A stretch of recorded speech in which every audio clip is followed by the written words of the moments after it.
man is hiking in the dense coniferous forests of the Redwood National Park, where the enormous sequoia trees grow high towards the sky and where amazing creatures inhabit the land. The sun is setting in. As for the young man, he continues to hike deeper into the woods when he happens to fall upon an old abandoned cabin house. How did that cabin house get there? Did it spontaneously come to existence? Obviously, all of us would agree here that it was once built and had once been habitated by someone who lived there. That if we can come to this agreement, what can we say about a more complicated thing, life? Could it have been built like a house? In agreement with Hebrews 3:4 that reads, "For every house is built by some man, but he who built all things is God." Yes, a man can build a house, and we know without a builder there is no house. But what can we say about a more complicated work of art? Are we more elaborated than a house? That is why today, in this short presentation, I want to persuade you that the complexity found in nature points to the need of an intelligent designer. By examining the probability of inorganic matter to start life very low, and how the amazing body and all of its highly sophisticated systems work, and finally how the small cell is shaped like a small city. So let's start. What can we say about the probability of inorganic matter to start life? Well, to begin, I'd like to reference to the famous theory of the inorganic soup theory. And what is this? Well, according to many, in the beginning there was an environment where you would need mainly 4 essential elements to start a simple molecule. So what are we referring? Well, we'd need a methane, ammonia, water vapor, and hydrogen. And so, according to the theory, these would have to have formed in the atmosphere, and then, because of it, fall into the ocean, because at that point there was ocean, at least to the theory. And this is where Stanley Miller comes into play, because he set up an environment similar to this in one of his labs. And according to his book, The Origins of Life by Stanley Miller, through this setup, he was able to make 4 essential amino acids, building blocks of life. But what you might not know is that he can only make this claim because he saved those. In other words, he removed those amino acids from such an environment. So only 4 out of the 20 necessary in life. And how can we say that such an environment would destroy them? Well, according to chemist Richard Dickerson in the book How Did Life Get Here? By evolution or by creation? And one of his quotes that he said there is that when amino acids are in the water, they must get out to form larger molecules. And this process is known as polymerization. But what happens is that water inhibits the development of amino acids, depolymerization. So as we see, that would not have allowed for more complicated cells to develop.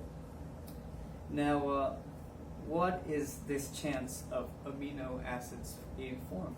Well, according to the research, they say a simple protein molecule forming at random is the chance of 1 over 10 raised to 113. Yeah, it's an astronomical number. But mathematicians dismiss the probability of 1 over 10 raised to 50, which is half than 113, as impossible. So clearly we can see something that had to be intervened into the making of these molecules. But what about the second aspect, about our body systems and every part of it? Well, there's around 12 body systems, and let's specifically talk about the circulatory system and the respiratory system. What can we say about this? Well, think about when you breathe. You breathe in air. This air has oxygen, and so the oxygen goes to your lungs. But how does the oxygen transfer from your lung into the blood cells? Well, it's through the alveoli found within it. And here, they go into the cells, and the cells have to travel, red blood cells, to other parts of your body. This process is known as passive diffusion, and once it's in the circulatory system, it goes to, let's say, your muscles. And once the blood reaches your muscles, there's an exchange, because you now have oxygen that makes your muscles move. And now, it's all possible because of your circulatory system. You have your veins, arteries, capillaries. But how does oxygen get to your feet and then back up? Well, in interestingly, your veins have valves, and because of these valves, this makes it possible for your body to get its oxygen. And then you exhale, and out goes that carbon dioxide. And all of this is possible because of your heart, which is pumping. And it's the electrical signals within your heart that make all of this process possible, because your heart itself couldn't do it. So this is the overall function. But now let's talk about the small cell. And in one of the books that I was reading by National Geographic, it explains that the small cell is like a small closed city where the walls, and I have an image here I'd like to share. The city walls would be the cell walls, and within it you'd have different processes, like the factories within it, such as the mitochondria, the chromosomes, where you would produce energy, and then you would also produce those proteins. And these all have to be distributed within that cell as RNA, and then to make as DNA. And there's a lot of sophisticated process behind this, and it's so interesting that if all these processes were taken in consideration, it would fill 1,600-page books. Interesting, right? That we can see the order behind all of this. And more impressive is how our cells are just part of more organization, because your cells make organs, and organs themselves make us humans, and us humans form part of environments, and all of this has to be involved with homeostasis to self-regulate and self-supporting systems.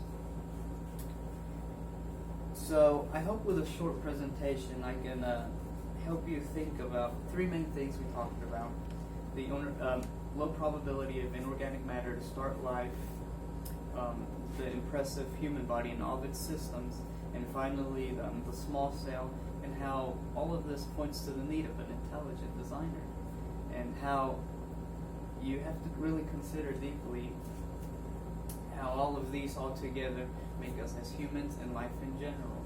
So I hope you can take from this short presentation something to think about when we look around at the creation and the wisdom behind everything that was made. Audience.